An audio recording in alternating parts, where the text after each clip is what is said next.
ipakita na hindi talaga takot pumasok sa mga bagong daan at harapin yung mga bagong pagsubok ng buhay ng magkasama. We know them from their viral videos online at syempre, mas nakilala siya ng madlang people nung nagpakatotoo sila sa loob ng bahay ni Kuya. So aalamin natin paano kaya nila yayakapin ang kanilang bagong path sa buhay ngayon. Let's welcome to the show Ding Dong Bahan and Patrick Ramirez. Hello! Yee! Welcome to BRGY. I love it. Oh, so nice to have you guys. Please sit down. Grabe. Today, ang ating mga global Pinoys will get to know more about Ding Dong and Patrick in real life at hindi bilang housemates na tumutupad ng mga tasks and secret tasks. Nakakatawa syempre because you are the first queer couple na two-in-one housemates in Pinoy Big Brother history. Pero how does it feel na kayo yung napili na ganyung klaseng important representation? Siyempre grateful po. Kasi hindi po namin expect na mapupunta po kami sa ganitong posisyon. Kasi ang gusto lang naman po namin talaga is matanggap kami ng tao po na malaya po kami magmahal without judgment po. Yeah. And big part din po sa amin is to really inspire. Kasi yung amin po, we didn't plan yung mga ginagawa namin, especially kapag gumagawa kami ng contents. It's just us enjoying our mood. And nagkataon po na nabigyan kami ng opportunity na we're not here to just simply represent but also to inspire. That's really our intention naman po. Doon sa road to reaching your dreams, may mga pinagdaanan yan. Your childhood, growing up years, at yan ang ating babalikan through photos. Kaya naman, we're gonna show you photos, tapos pag-uusapan natin kung ano yung kwento sa likod ng picture na yun. Are you ready? Ready? Okay. First picture, please. Sino yan? Yung klase po ng childhood growing up, si mommy at si daddy po kasi both working but hindi po nawawala yung chance na igala kami magkakapatid sa parks kasi that's something na pinapahalagahan nila. Super bata nung Ding Dong na nakita natin yon. But when you talk about your childhood, you also talk about parang family, parang being at the core talaga of who you are. What was it about your upbringing sa tingin mo na dala-dala mo hanggang ngayon? I think po, for me, it's really having a deeper connection with your family.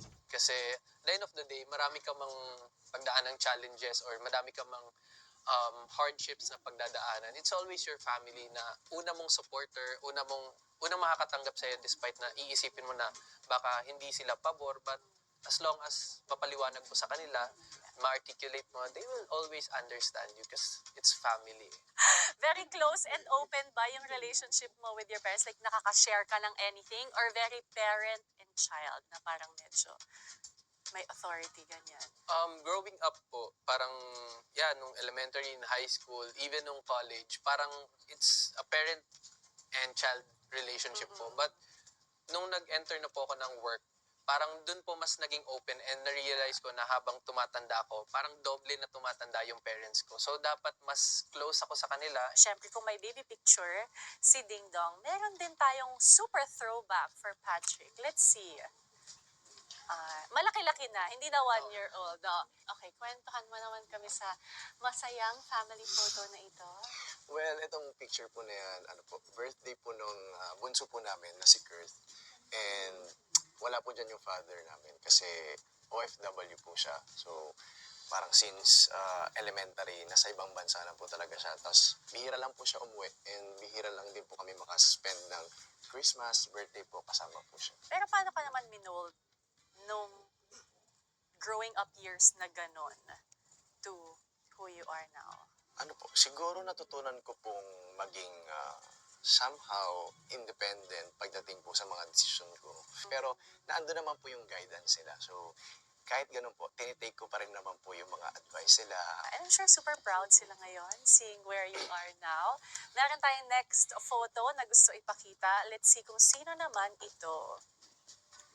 Iba. Iba din ang datingan. Actually, I'm working na po that time in public service and there's an event in our barangay. Tapos, I was invited po to be somehow a judge. Okay, so you mentioned nga public service. Yes po. Anong tumulak sa'yo to enter public service? Is it something you've always wanted to do? It all started nung nanonood po kasi ako ng Wise Peak. Yes po. So, very fun po ako nung mga student-oriented program. Oh my, ilang taon ka nun? I think elementary po, parang grade 2, 3. I enjoyed po, Miss Bianca, yung interaction po kasi about having awareness, what's happening sa paligid. So, I'm very particular po sa parang gano'n. So, at early age, sabi ko parang gusto kong may ganitong path. Aside from being SK chairman, naging SK Fed Vice President pa po ako ng full Taguig. But I supposed to run. Kaya lang po, I differ kasi nga po parang part of me yung sacrifice na gagawin ko for about my identity po talaga. Meron tayong next picture. Kung naka-red suit si Ding Dong, ano naman kaya itong picture ni Patrick? Let's see. Wow, hindi naman papatalo talaga. Nakasuit din, pang malakasan din. I think yan po yung debut ng best friend ko po nung high school. Ayan. Ano naman ang buhay at pinag-iisipan ni Patrick as a college student noon? That time, ang course ko po kasi is HRM. Kasi po, mahilig po talaga akong magluto. Kasi ang plano po dapat, kundi HRM, culinary. Kaya lang nung time po na yun, mahal din po kasi ang culinary dito. Yes, totoo. So, kinuha ko na lang po yung HRM para sa service industry pa rin. So kung si Ding Dong ay may deeper calling na gusto niya ganito, ikaw parang enjoy life, working towards your dreams, parang ganun ba? Yes po. Siguro, tinitake ko lang po kasi as light pag kunyari may mga struggles and mga pagsubok po na binibigay sa akin. Totoo naman. Nakakadala ka talaga ng light sa mga taong nakapaligid sa'yo. Kita naman yan din sa loob ng bahay, di ba? With the housemate. Okay, meron tayong last 2 photos. So, let's show them what this is. Eto na, yan. Right before you auditioned for Pinoy Big Brother, ano yung vision mo para sa sarili mo? Even though nag-enter ako ng grad school for me to really pursue public service, hindi ako naging matapang that time. Kasi baka maging, ang hold back ko lagi is, who am I? So, ayun po, parang ang nangyari po niya, I just enjoyed my last year for the public service and then entered an office and then, yeah, with Pat. Wait, yung grad school, tinuloy mo?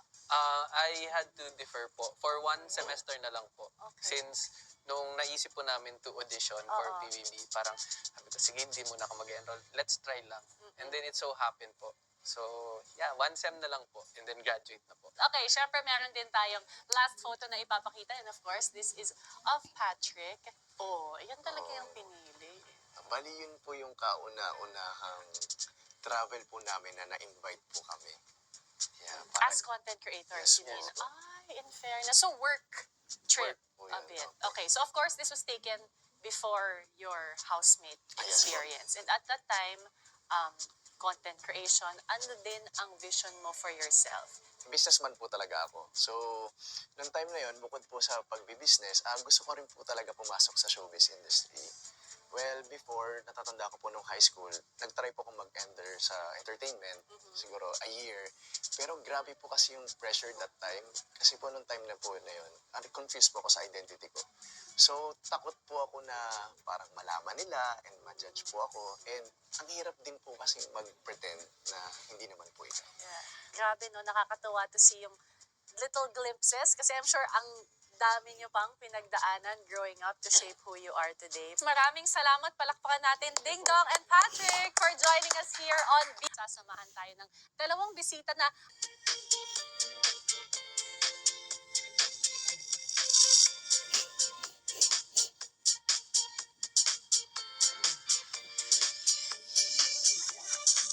at ngayong araw, sasamahan tayo ng 2 bisita na handang-handang mag-share ng makulay na teenage life nila. Mas nakilala pa natin sila nang tinanggap nila ang hamon na makapasok sa bahay ni Kuya.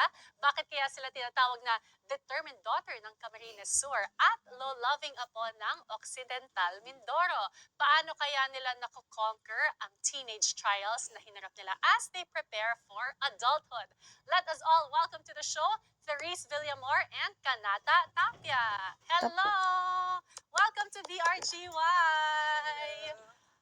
Our baby girls in Pinoy Big Brother Gen 11, welcome! Say hi to everyone! Hi, hello po. Yan. A few weeks dito sa outside world. Kamusta naman so far? Nakaka-overwhelm at the same time. Siyempre, ibang challenge na yung hinaharap ni na Therese at Kanata kasi ito na yung life in the outside world. Life after Pinoy Big Brother. And I know na marami kayong mga dreams, mga goals dito sa outside world. Pero babalikan natin ang mga pinagdaanan nyo before entering Kuya's house through picture. Okay, first picture please.